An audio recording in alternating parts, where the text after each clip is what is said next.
Okay, this is going to be a kind of mix rundown thing of the Ever Fallen in Love by the Buzzcocks re-record episode. So let's check it out. Well, we had Tobias playing drums, which was just, I really want to swear, but oh, fuck it. It was, yeah, amazing. He's a top bloke as well as a top drummer. Yeah, love him very much. Anyway, so drums, let's see. So just, yeah, basic drum setup, kick, snare, under snare, rack floor, and overheads, Glyn Johns, ribbon mics, yeah, and very basic stuff. I just compressed the kick drum a bit. I gave the snare a bit of a kind of weird boost and a bottom cut. Don't know what I was doing there, but sort of worked in the end. The overheads, took the bottom off. And good old wow control, my old friend, hello. That's him. What was he doing anyway? He was just doing nothing except a bit of wobble. Yeah, I don't know. What was I thinking? I don't know. I was doing something. And they were all being bussed through this bus, which I'll just get rid of some of this crap here, which I didn't use in the end. Anyway, and the bus just has a bit of compression, just to glue it all together, and tube, which I was experimenting with driving the drums a bit on tube. In the end, I just tilted them slightly and drove them 4%. 3% was just not enough, so I put 4% on and I thought it was perfect. And then quite a lot of delay, this kind of slap delay, which I have on a bus here at the end. Doing that, 90 milliseconds. I do use a bit of this reverb in this track as well, this AMS. I mean, I'm lazy, I have 3 different reverbs on all my sessions. Sometimes this is going to be a plate, but I usually have an echo chamber, this kind of AMS, like non-linear, very short thing. I didn't use the mega verb. Anyway, whatever, what am I talking about? Anyway, so the drums sound like this.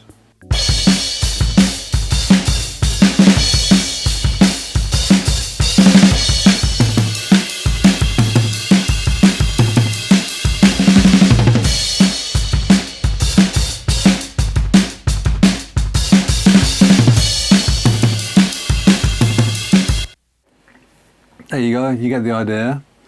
And then I did a wonky bass take, tube.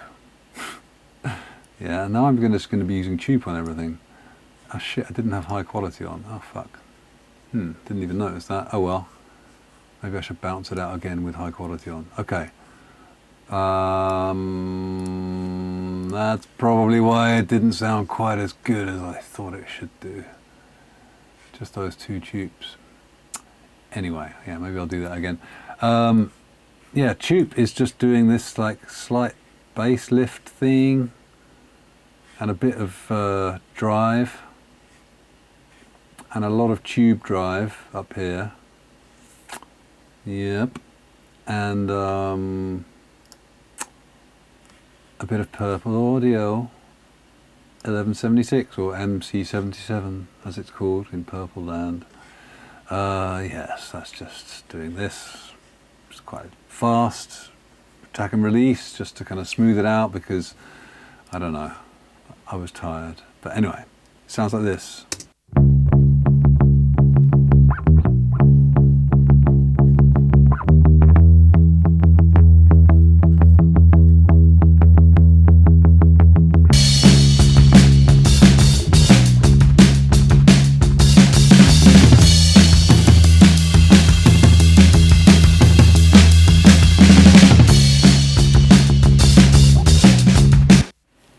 There you go, bass and drums.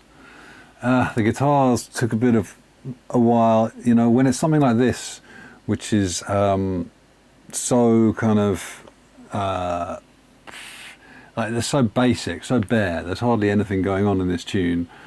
So like the guitar tone and exactly the right kind of distortion just becomes crucial, otherwise it doesn't sound like the song. at all, you know, because it's basically, that is the song. It's the drum sound, it's the bass sound, and it's the guitar sound. And so it took me quite a while of fiddling to try to get anywhere close, and I don't even think I did get that close, but yeah, see what you think. So I was using my 60s Jazzmaster through my 60s Vibrachamp, which possibly I should have used a bigger amp. I think that's maybe the problem I had. It sounded a little feeble, and I don't know, I think I was lazy, I don't know. So anyway, that's double tracked, and they are going through a CQ, which is doing a kind of general boost, like presence boost, and then I ended up boosting a bit of a low end. I was just trying to get a kind of fatter sound, which probably is what I would have got if I'd used a bigger amp. So anyway, learned my lesson, and then yeah, a little bit more fattening here and a little bit more presence type stuff. This is just a side chain compressor, which is coming off the vocals, just very slightly dipping it out of the way of the vocals. And then our old friend Wow Control.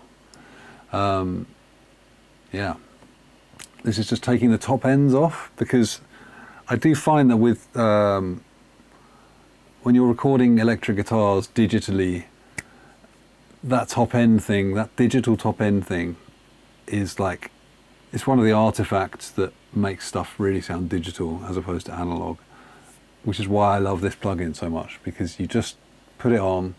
I mean, I can't resist putting a bit of wobble on too, but it's hardly perceptible. But just a little bit of this color thing, it just smears that top end in just a beautiful way, like tape does. And then it just sits back. It just sits in there, and it doesn't like sound annoying. Well, it probably still sounds annoying, but it's just because my guitar sound wasn't that good. But yeah, a bit of slap delay and a bit of reverb 3, that RMX thing, and then so the guitars sound like this.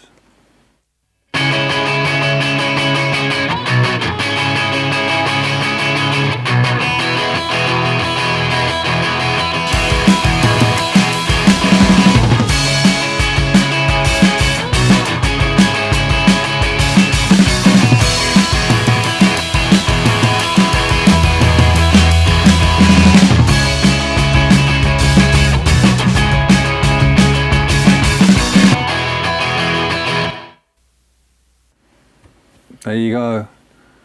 It's not quite right, but you know, it's close, sort of. Very hard to match things like that exactly.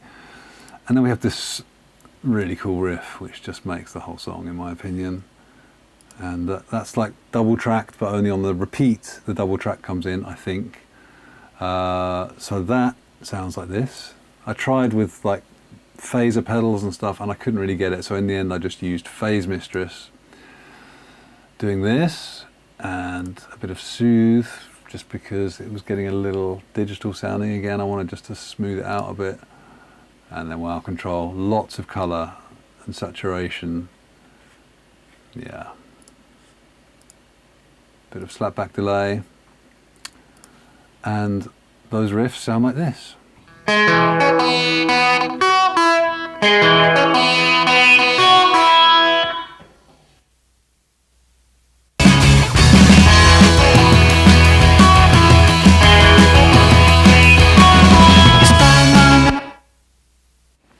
Yeah, I mean, it's just sloppy as hell, but I think it kind of works. I think it sort of works in the end somehow. Right, the vocal decapitator, driving it a little bit, boosting the tone, like brightening it, driving it, cutting the bottom end, and then yeah, some EQ, which I think was actually just left over from something. I don't remember doing this, so it's been on there anyway. Yeah, whatever. Compression, and then a bit of chorus, because it sounds like they're using some like yeah, I don't know, some sort of chorusy kind of, maybe it's the same phaser that they were using on the guitar, or I don't know, like it's some kind of weird thing, but this felt like it was getting close, and I just quite liked it. and then a lot of slap delay and a bit of that AMS reverb. And yeah, I was quite pleased with the vocal on this, actually. Just did it in one take. You spur my natural emotions. You make me feel I'm tired and I'm hurt. And if I start a commotion, I run the risk of losing you, and that's worse. Ever fallen in love with someone? Ever fallen in love with someone? Ever fallen in love with someone you shouldn't have fallen in love with? Yeah, and then the backing vocals come in. Same setup, really. These have that EQ, bit of decapitator, and a bit of compression, and then slap delay, and the reverb, and that's it, really. Ever fallen in love with someone? Ever fallen in love with someone? Ever fallen in love with someone you shouldn't have fallen in love with? I can't see much. All right, so then on the master bass, some wow control. Just taking the top end off, saturating it a little bit, and that's yeah, just my limiter. That's it, like really simple. Yeah, like I said, the guitars were difficult. It was such a luxury having Tobias play the drums. Love you, man. That was just killer. And yeah, we've got more plans. So yeah, thank you very much for watching. And you can check out the finished thing. There'll be a video up here somewhere. Yeah, subscribe to the channel. Take a look at the video about our plans for Sweden. I think you might like that too. And yeah, I will see you next time. Until then, look after each other. Take care. Goodbye.